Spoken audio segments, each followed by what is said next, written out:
큰 일을 하신 그 은혜를 우리가 누리고 찬양하며 살아가기를 원합니다. 이제 호세아 강의를 다 끝내고 하나님 앞에 기도를 하면서 하나님 어떤 말씀들을 우리가 나누면 좋을지에 대해서 지혜를 주십시오. 기도하는 중에 제가 우리 성도들과 함께 성경 공부를 하고 하면서 의외로 교회를 오래 다녀도 성경의 기본에 대한 지식들이 많지 않은 분들이 계신다, 이런 생각이 가끔씩 들었습니다. 그래서 우리 신앙의 출발점들을 제대로 정해놓지 못하고 가게 되면 중간에 이렇게 저렇게 해도 늘 뭔가가 잘 자리가 잡히지 않고 그런 일들이 생기기 때문에 창세기를 하면 좋겠다라고 생각을 했습니다. 그래서 오늘부터 우리가 창세기를 통해서 말씀을 살피면서 은혜를 나누기 원합니다.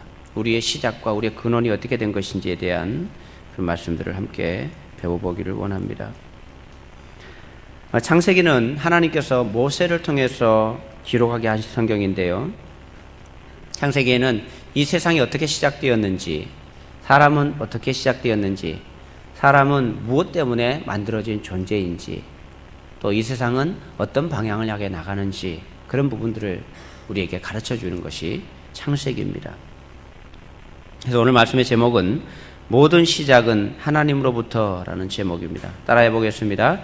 모든 시작은 하나님으로부터. 모든 시작은 하나님으로부터. 네, 할렐루야. 모든 시작은 하나님께로부터 시작된 줄 믿습니다. 오늘 1장을 중심으로 우리가 오늘 살펴보려고 하는 것은 이 창세기가 시작되는 첫 시작의 배경이 어떠했는지를 조금 생각을 해보려고 하고요. 그리고 이제 만물이 어떻게 시작되었는지, 특별히 그 가운데 우리 인간을 지으신 인간의 목적이 무엇인지에 대해서 함께 살펴보려고 합니다. 먼저 천지창조가 될 당시의 배경을 먼저 한번 살펴보려고 합니다. 이 부분은 성경에 기록되어 있지 않습니다. 성경에 창세기 1장 1절이 시작되기 전의 내용들을 어떤 상황인지는 기록되어 있지 않기 때문에 우리는 잘 알 수 없습니다만은, 그래서 그 배경은 성경 전체를 유추해서 살펴볼 수밖에 없습니다. 여러분, 창세기 1장 1절이 시작되는 천지 창조가 될 시점에 누가 있었을까요? 누가 있었을까요, 여러분? 생각 안 해보신 건 아니겠죠?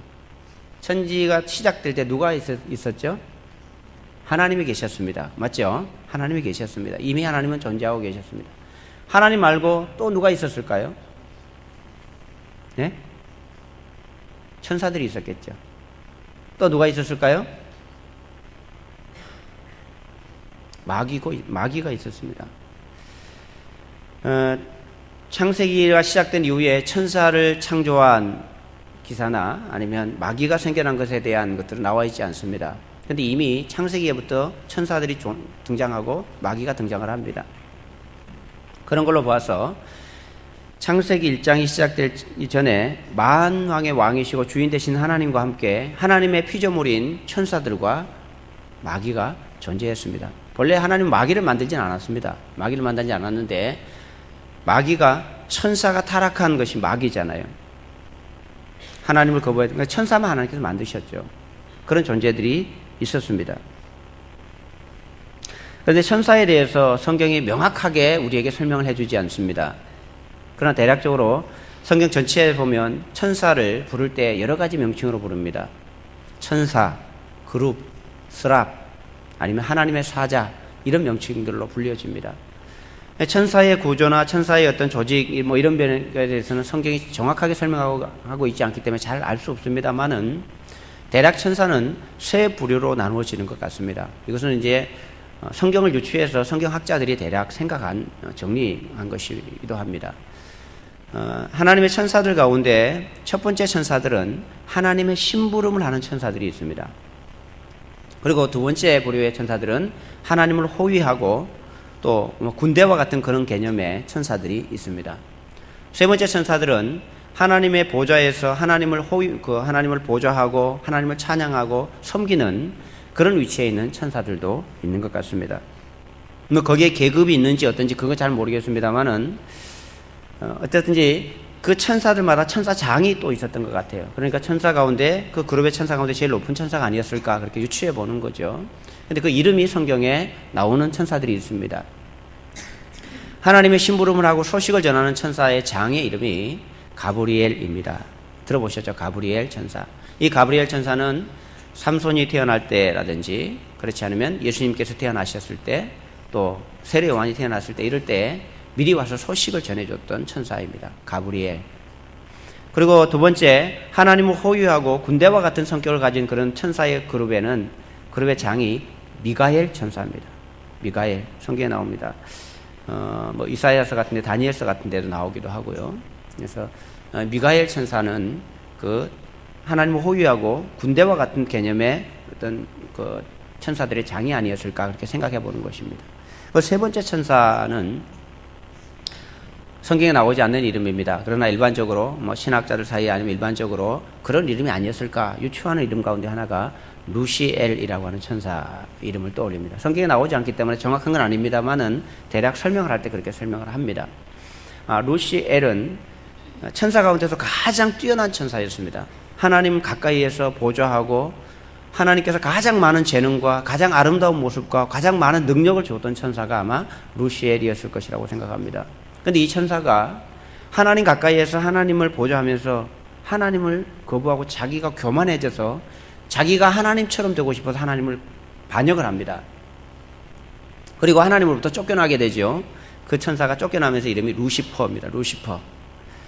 루시퍼라는 이름도 성경에 나오지 않습니다. 다만 이사야서에 보면 이 계명성이라고 하는 이름이 나와요. 이 타락한 천사를 성경이 계명성이라고 우리나라 성경에 번역해놨어요. 근데 그 번역을 영어 번역본에 보면 루시퍼라고 해놨습니다.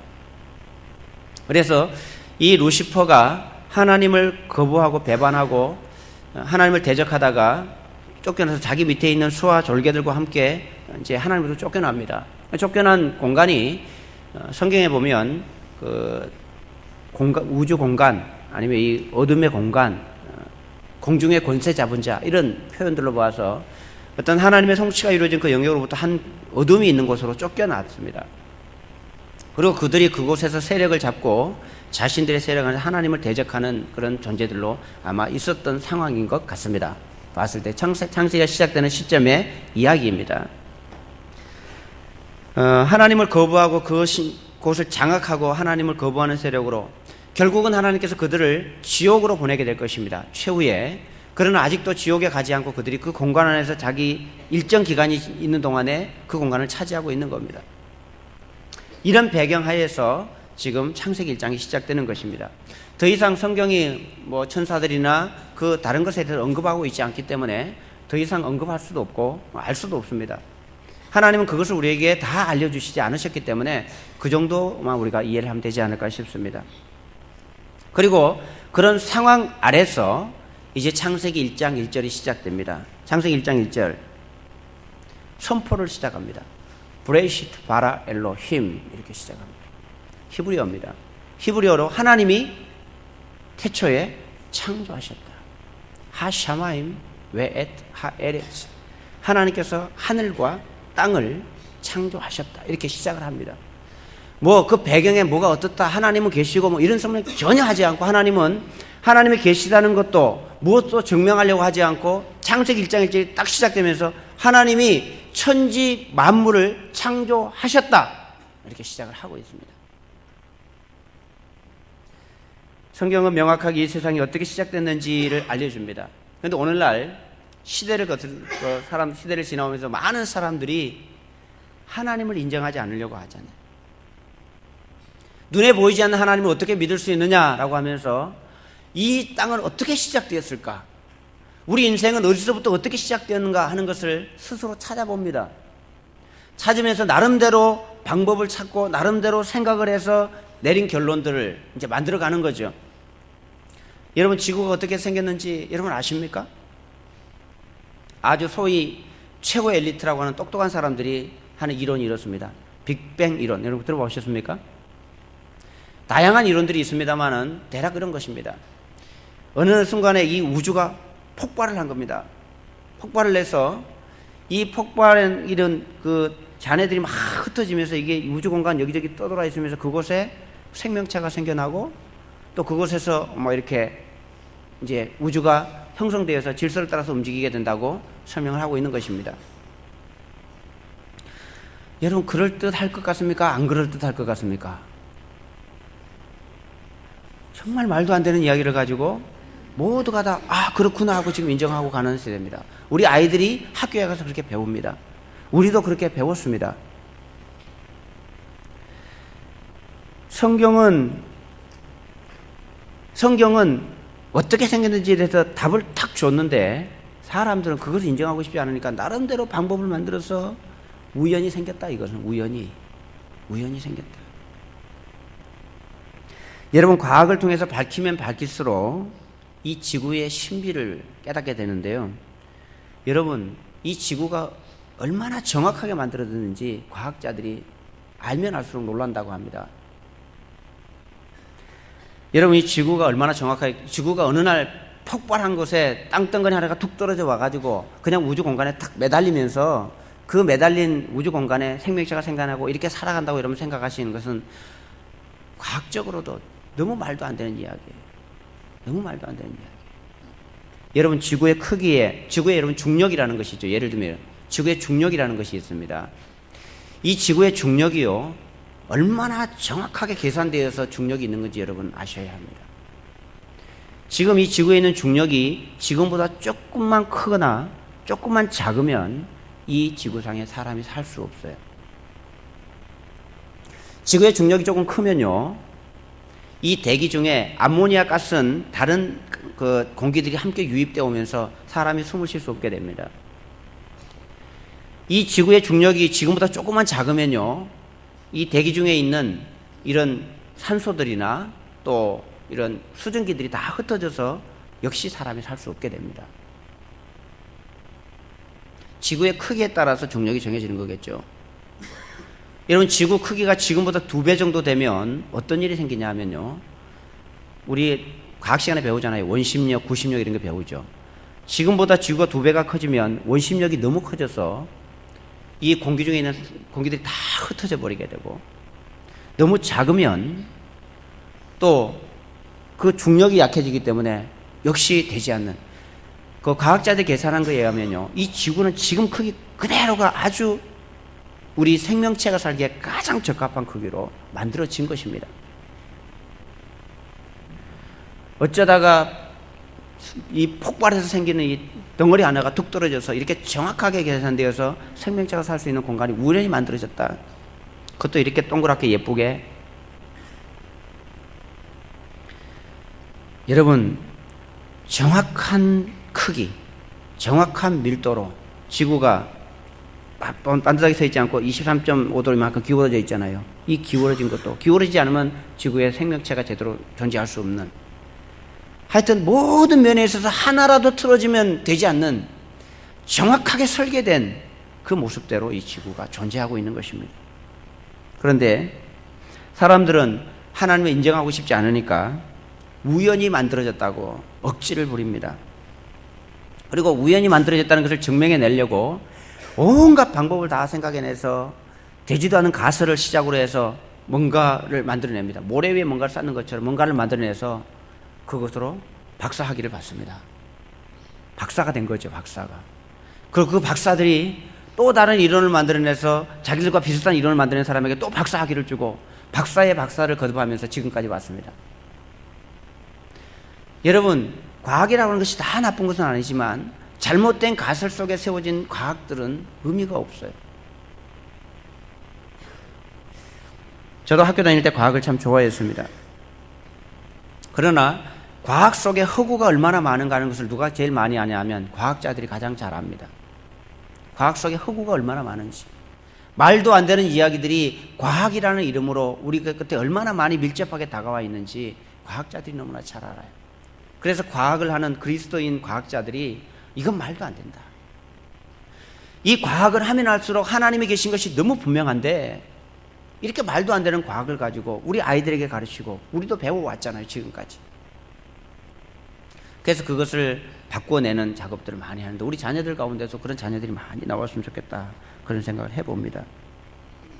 아무튼 성경은 분명하게 1장 1절을 시작하면서 태초에 하나님이 천지를 창조하셨다, 그렇게 시작을 합니다. 성경은 말하기를 사람들은 하나님을 거부하고 싶으니까 이것을 인정 안 하고 싶은 거예요. 그래서 다른 이론을 자꾸 만들어내는 거잖아요. 다윗은 시편 14편 53편 이런 데서 말하기를 어리석은 자는 말하기를 하나님이 없다 하도다. 어리석은 자는 마음에 이르기를 하나님이 없다 하도다. 이 어리석은 자의 모습이에요. 똑똑한 것 같지만 어리석은 모습입니다. 그 창세기 하나님께 창조를 시작하실 때의 모습을 보면 2절에 땅이 혼돈하고 공허하며 흑암이 깊음 위에 있고 하나님의 영은 수면 위에 운행하시니라. 땅이 질서도 없고 혼돈하고 공허하고 캄캄한 그런 것으로 가득 차 있습니다. 그런데 그곳에 하나님께서 드디어 천지 창조를 시작하시면서 생명을 불어넣기 시작하십니다. 3절 빛이 있으라.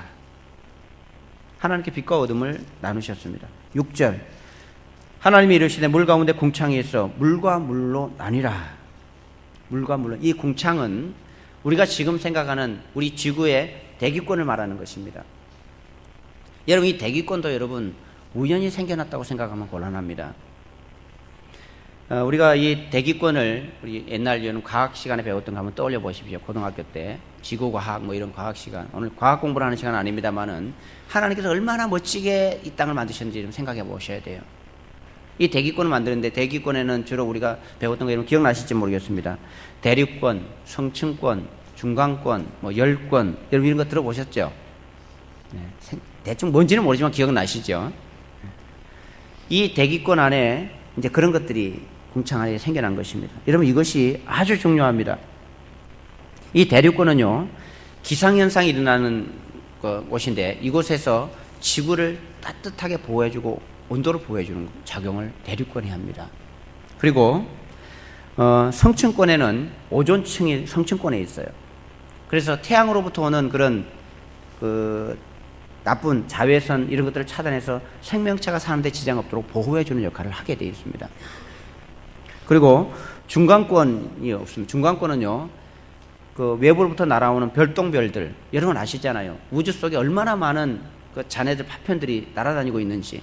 이 중간권이 없으면 그것들이 이 지구를 불바다로 만들어 버립니다. 근데 이것들이 대기권을 통과하는 동안에 그곳에서 다 소멸되는 거예요. 소멸. 어지간한 것들은 몸에서 다 타버리잖아요, 불에. 그런 기능들을 이 대기권이 하고 있는 겁니다. 열권이라고 하는 것은요, 전리층이 거기에 있어서 우리가 전화 통화하고 이런 것들 다 그 층 때문에 다 가능한 겁니다. 우연히 어쩌다 생겨난 그냥 폭발해서 생겨난 덩어리 위에 그곳에 그런 층이 생겨날 리가 없잖아요. 정확하게. 그런데 여러분 이 대기권이 지금 지구의 대기권보다 3m만 더 커도요 3m만 더 두꺼워도 사람이 살기 힘든 곳이 된다고 합니다. 더 작아도 역시 이 지구는 불바다가 되는 거예요. 여러분 크기도 그것을 보호하는 기능들도 정확하게 설계가 되지 않으면 이렇게 만들어질 수 없는 거예요. 여러분 이 대기권에 질소가 78%, 산소가 21% 정도 있습니다. 그리고 그 외에 1% 정도가 다른 것들이 있는데 여러분 산소가 많으면 많을수록 좋을 것 같잖아요. 그렇지 않아요. 산소가 지금보다 더 밀도가 더 높아지고 더 커지면요 생명 반응이 너무 커져서 문제가 생긴다고 합니다. 산소가 더 작으면 당연히 문제가 생기는 것입니다. 여러분 이 지구가 움직여 가는데요 수천 년이 지난 동안에 한 번도 이것이 변한 적이 없어요. 한 번도. 오히려 요즘에 사람들이 과학이라고 하는 것을 발전시키고 막 문명 이런 것들 하면서 온통 오염을 다 시키고 있는데 물도 오염시키고 환경도 오염시키고 이러고 있는데요 하나님께서 설계해서 만들어준 이 지구와 이 모든 자연이 스스로 정화장하도록 만들어지지 않으면 이건 벌써 깨지고 생명체가 존재할 수 없는 우연히 만들어질 수 없는 너무나 정확하게 설계되고 만들어진 거예요. 이것이 사람들이 파괴해 가는 과정에도 계속해서 정화되어 가고 있는 거예요. 이걸 어떻게 우연이라고 여러분 말하겠습니까? 우연이라고. 9절 하나님이 이르시되 천하의 물이 한 곳으로 모이고 묻히 드러나라 하시니 바다와 육지를 나누어서 만드셨습니다. 지구의 70%는 물, 30%는 땅, 그렇게 하나님 만드셨죠. 근데 여러분 이 물도 참 신비합니다. 물도. 여러분 물이 위에부터 옵니까? 아래부터 옵니까? 위에부터 오잖아요. 왜 위에부터 여러분 오는지 아세요? 여러분 이론상으로 보면요, 찬물은 밑으로 가고 더운 물은 위로 올라와요. 그렇죠? 찬물이 밑으로 가고 더운 물이 위로 올라가면 찬 것부터 얼어야 되잖아요. 만약에 물이 아래로부터 얼기 시작하면 추워지면 아마 이 지구상에 물속에 살 수 있는 존재는 아무도 살 수 없을 것입니다. 그런데 여러분 물의 밀도가, 오늘 과학 시간 아닌데 여러분 창세기를 보면 그런 것들이 참 재밌는 것 같아요. 여러분 물의 밀도가 몇 도일 때 여러분 가장 높습니까? 대충 기억나시죠? 4도. 들어봤을 거예요. 물의 밀도가 4도 때가 가장 높아요. 그래서 일반적으로요, 일반적인 온도에서는 물이 차가운 물은 밑으로 가고 뜨거운 물은 위로 올라와요. 그런데 물이 4도가 딱 되면요, 이 순환이 멈춰요. 4도 때가 제일 무겁기 때문에 4도 때 밑으로 내려가는 거예요. 그리고 온도가 더 내려간 찬 것이 위로 올라와요. 그래서 위에가 어는 것입니다. 아무리 날씨가 추워도 1m 두껍게 얼음이 얼어도 밑에는 보호가 되어서 물고기들이 살 수 있잖아요. 어느 것 하나 자연을 바라보면 신비하지 않은 것이 여러분 없어요. 11절에서 풀과 씨 맺는 채소와 나무를 만드셨습니다. 종류대로 우리가 알 수도 없는 그 수많은 종류의 식물을 23만 종이 있다고 그래요. 다 알 수도 없지만 그것도 정확한지도 모릅니다.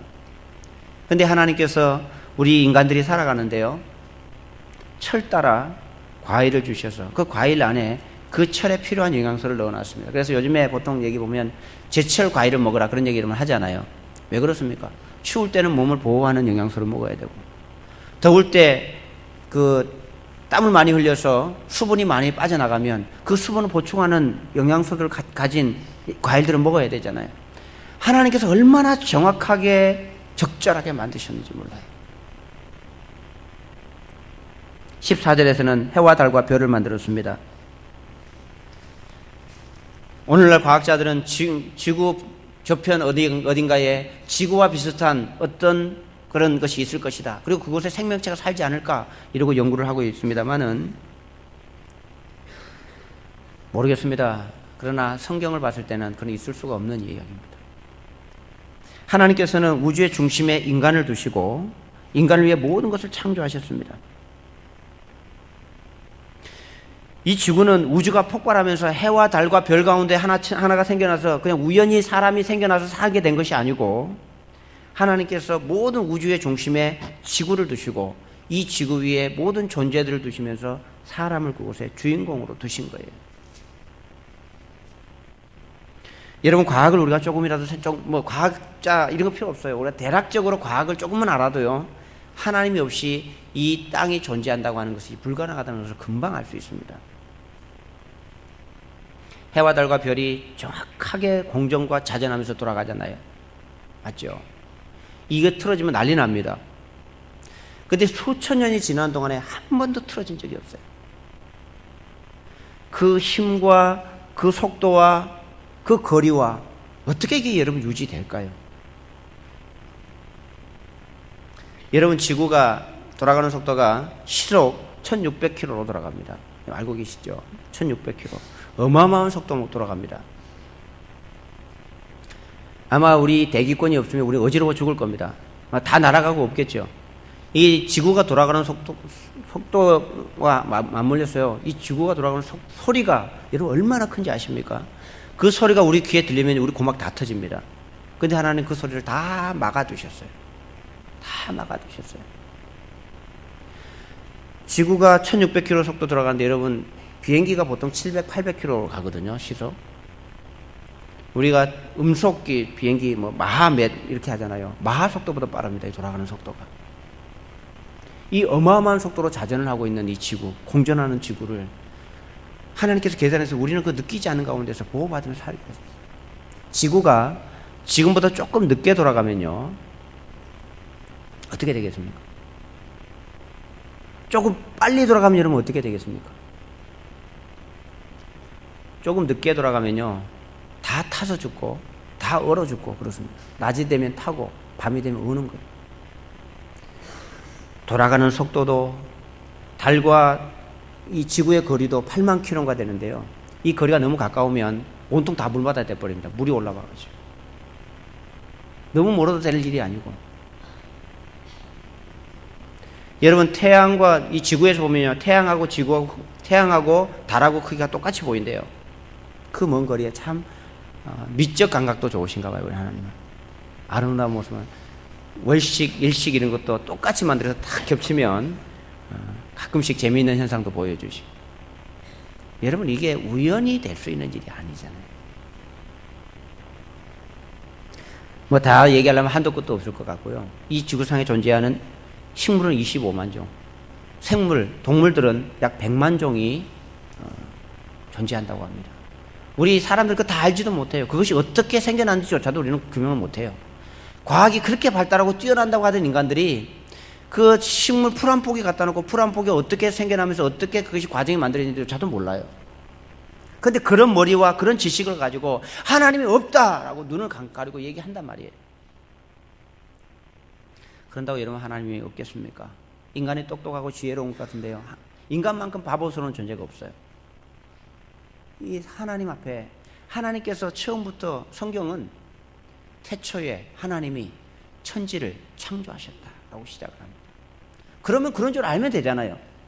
하나님이 그렇다고 하셨는데 그런 줄 알면 될 건데, 그런 줄 알고 그것을 받아들여 살면 우리 인간의 모습들이 다 진행되는 것인데, 그것을 거부하니까 아무것도 시작이 안 됩니다.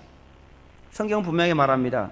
태초에 하나님이 천지를 창조하다 선언하면서 반복해서 말씀합니다. 3절 하나님이 이르시되, 6절 하나님이 이르시되, 9절 하나님이 이르시되, 11절 하나님이 이르시되, 14절 하나님이 이르시되, 20절 하나님이 이르시되, 24절 하나님이 이르시되, 계속해서 하나님께서 그걸 하셨다라고 말씀하고 있잖아요. 그리고 모든 것은 다 하나님께서 만드셨어요. 거대한 우주로부터 풀 한 포기까지, 우리 눈에 보이지 않는 아주 미세한 생물까지. 그리고 오늘 26절에 보면 또 하나님 말씀하십니다. 하나님이 이르시되, 26절의 말씀 우리 함께 읽어보겠습니다. 26절입니다. 하나님이 이르시되, 우리의 형상을 따라 우리의 모양대로 우리가 사람을 만들고 그들로 바다의 물고기와 하늘의 새와 가축과 온 땅과 땅에 기는 모든 것을 다스리게 하자 하시고. 아멘. 사람들이 아주 궁금해하는 질문이 있습니다. 인간은 어디에서 와서 어디로 가는가? 이 질문에 대한 답을 찾아보려고 수천 년 동안 똑똑하다고 하는 사람들이 이 문제에 매달려서 평생을 연구하고 살았습니다. 근데 지금까지도 수천 년이 지났는데 그 답을 찾은 사람이 아무도 없습니다. 겨우 한다는 말이 우연히 만들어졌다. 다른 방법이 어디 있습니까?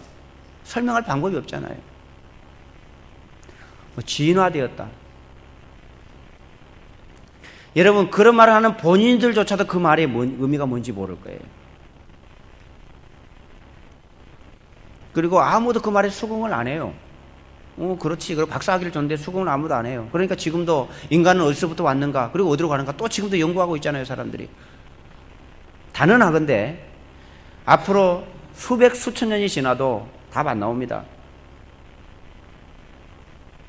답은 하나님이 창조하셨습니다. 이거 외에 답이 없어요. 답이 있는데 답을 빼놓고 다른 데서 답을 찾으려니까 어떻게 답이 나오겠습니까? 참 바보 같죠. 진짜 신기하죠. 요새 그 TV에 보면 진짜 신기하게 나오잖아요. 왜 그럴까요, 여러분? 왜 그럴까요? 성경은 하나님께서 만드셨다고 답을 이미 주었는데 그걸 거부하고 다른 답을 찾으려고 하니까 정말 신기합니다. 답도 나오지 않는데. 교만한 인간이 하나님 없이 살아보려고 하니까, 하나님을 빼고 뭔가를 해보려고 하니까 될 일이 없잖아요. 여러분, 인간은 하나님께서 만드셨습니다. 그리고 하나님께로 돌아갑니다. 이 세상의 모든 작품 가운데 하나님이 인간은요, 최고의 작품으로 만드셨어요. 최고의 걸작품으로 만드셨습니다. 얼마나 멋진 작품인지 아십니까? 우리를 만드실 때 하나님을 닮게 만들었어요. 하나님처럼 하나님 닮게 만들었습니다.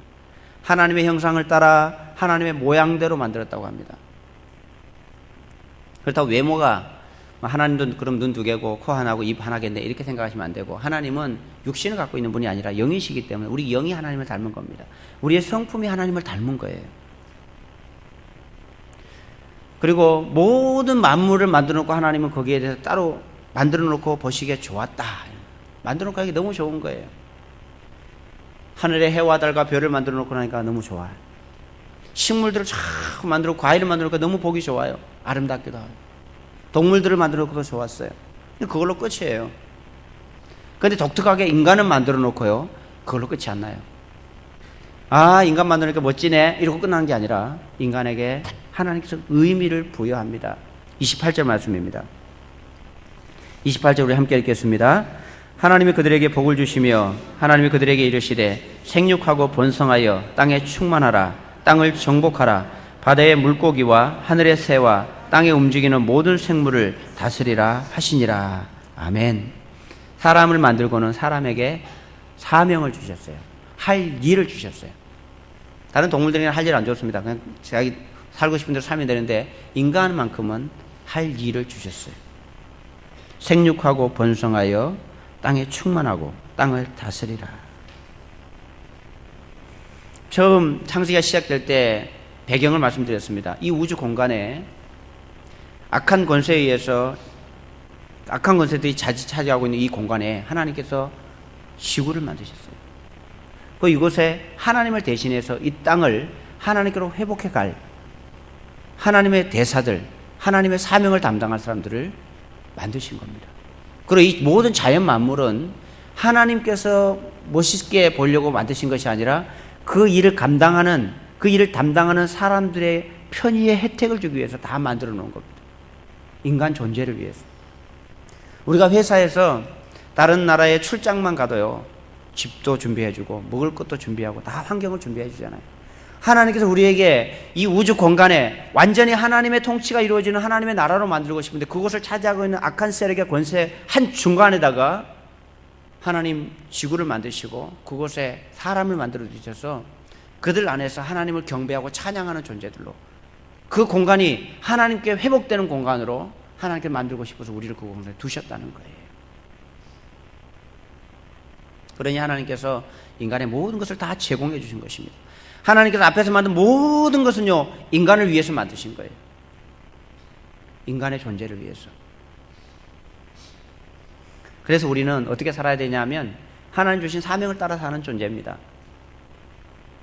짐승들이야 먹을 것만 찾아다니면서 살지만 여러분, 사람이 먹을 것만 찾아다니면서 살면 안 돼요. 그건 짐승하고 똑같아요. 하나님께서 우리를 만드실 때 먹는 것만 쫓아다니도록 만드신 것이 아니라 우리는 하나님의 사명을 감당하는 존재들로 만드셨어요. 그리고 나머지는 다 하나님께서 공급하신다고 했습니다.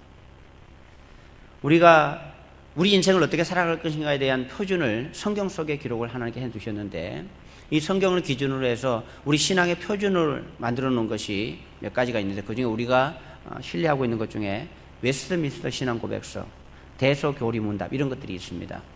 거기에 보면 첫 번째 질문이 나와요. 그런 것들 보면 질문하고 답하고 이렇게 되어 있는데, 그 첫 번째 질문이 뭐냐면 인간의 제1 되는 목적이 무엇인가, 이런 질문이 첫 질문이 나와요.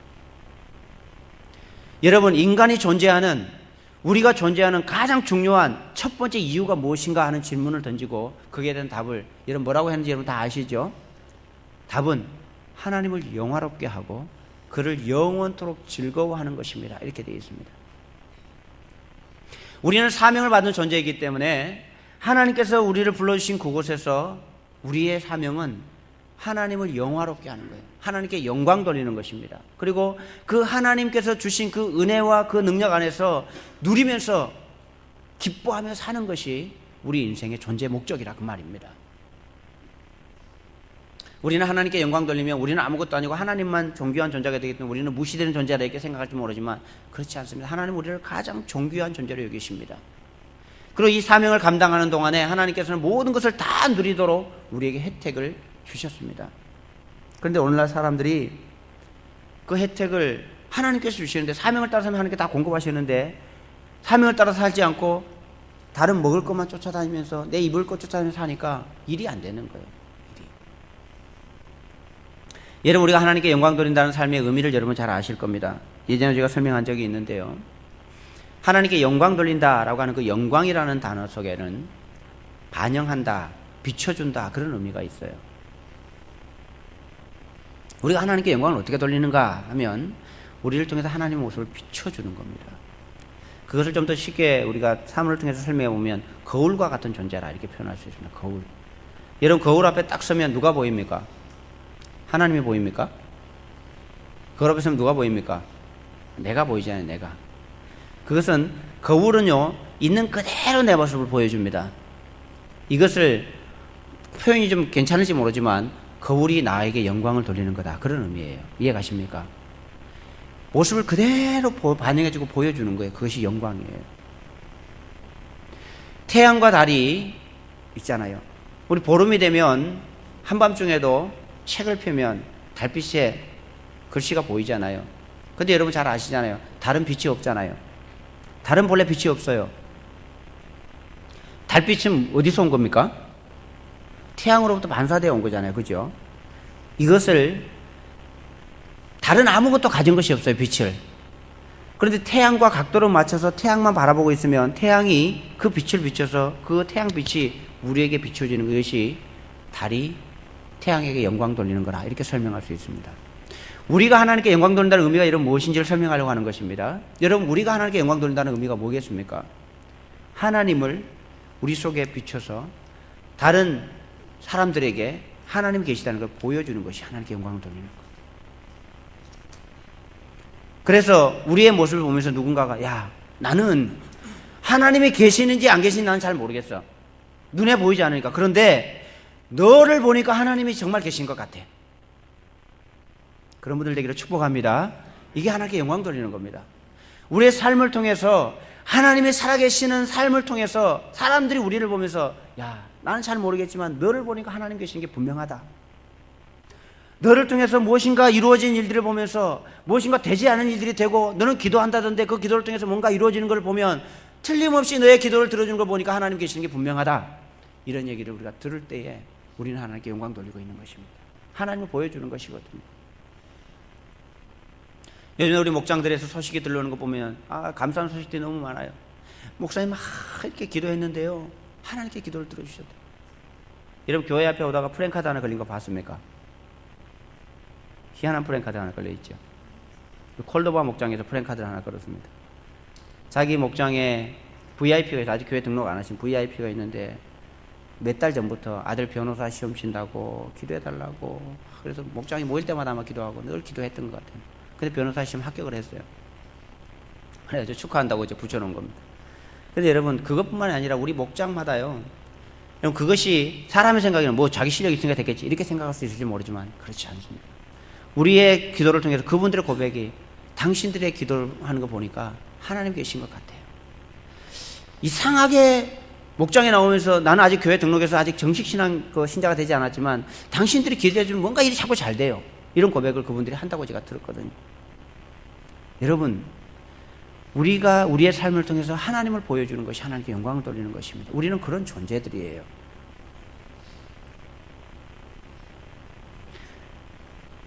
여러분, 우리의 존재 가치가 여기 있는 것입니다. 우리는 그 일을 위해서 그 사명을 따라 살면 나머지는 하나님께서 책임지십니다. 29절의 말씀을 보시면, 하나님이 이르시되 내가 온 지면에 씨 맺는 모든 채소와 씨 가진 열매 맺는 모든 나무를 너희에게 주노니 너희의 먹을거리가 되리라. 하나님께 책임지신다는 것입니다. 예수님께서도 마태복음 6장에서 그렇게 말씀하셨습니다. 너희는 먼저 그의 나라와 그의 의를 구하라. 그리하면 이 모든 것을 너희에게 준다. 먹을 것, 입을 것, 마실 것, 내가 다 줄 테니까 걱정하지 말고 그 나라와 그 사명을 따라 살라고 하는 거예요. 근데 우리는 사명은 두고 내 먹고 사는 일에 바빠요. 부지런히 일하고 애를 씁니다. 애는 쓰는데 일이 안 되잖아요. 일이. 여러분, 예수 믿는 사람은 하나님이 주셔야 살아가는 존재입니다. 본래 인간은 그런 존재로 만들어졌어요, 여러분. 이것이 하나님을 믿는 믿음이고 하나님의 약속이에요. 하나님의 사명 감당 안 하고 내가 내 먹을 것 위해서 살면 자기가 알아서 살아야 돼요. 근데 잘 됩니까? 잘 됩니까? 안 되잖아요. 물론 하나님 없이 이 땅에 악인으로 살면서 온갖 수단 방법을 가리지 않고 악한 일을 통해서 먹고 사는 사람들도, 떵떵거리고 사는 사람들도 많긴 합니다만은 그런 부분에 대해서는 뒤에 생각하기로 하고, 어쨌거나 하나님은 우리에게 모든 걸 공급해 주시겠다라고 약속하셨어요. 그 약속을 따라 사는 사람이 믿음의 사람입니다. 사랑하는 여러분, 태초에 하나님께서 천지를 창조하시면서 가장 마지막에 인간을 만드셨습니다. 이 온 땅의 왕은 하나님이시고 온 땅의 주인은 하나님이십니다. 근데 그 주권을 우리에게 맡기셨어요. 가장 먼저 아담과 하와에게 그 주권을 맡겼습니다. 땅을 정복하고 다스리고 충만하게 하라라고 하나님께서 말씀하셨어요. 여러분, 우리가 어떤 존재인지 이해가 되십니까? 우리는 그냥 그저 그렇게 흔히 과학자들이 말하는 것처럼 우연히 태어나서 그냥 어느 날 갑자기 이슬처럼 사라지는 그런 존재가 아니에요. 동물 가운데 하나처럼 어쩌다가 진화가 잘 돼서 빠르게 진화가 되고 성숙해져서 아직도 미물처럼 물속에서 기어다니고 땅에 기어다니는 그런 미물과 같은 다른 존재로 지식이 생기고 이렇게 된 존재가 아니에요. 처음부터 인간은 인간으로 만들어졌습니다. 진화된 게 아니고 하나님 그렇다라고 말하고, 증거를 보면 여러분 상식적으로 생각해 봐도 진화는 될 수가 없어요. 진화는 있을 수가 없어요. 원숭이가 사람이 됐다고요? 그럼 지금도 원숭이가 사람으로 변해가는 누군가가 있을 거 아니겠어요? 그런 사람 보았습니까? 이 지구상에 단 한 사람도 없습니다. 그런 사람. 털이 좀 많은 사람이 있긴 있지만 털이 많아도 사람은 사람이에요. 맞잖아요. 중간지대에 있는 사람은 없습니다. 종과 종으로 넘어가는 진화는 있을 수가 없어요. 그런데도 이 과학자들은 그것을 만들어 보려고 별수를 다 씁니다. 호랑이하고 사자를 잡아다가 교미를 시켜가지고 이상한 것을 만들어내고 증명해 보고 싶은 거예요. 증명될 수가 없습니다. 사랑하는 여러분, 모든 시작은 하나님으로부터 시작되었습니다.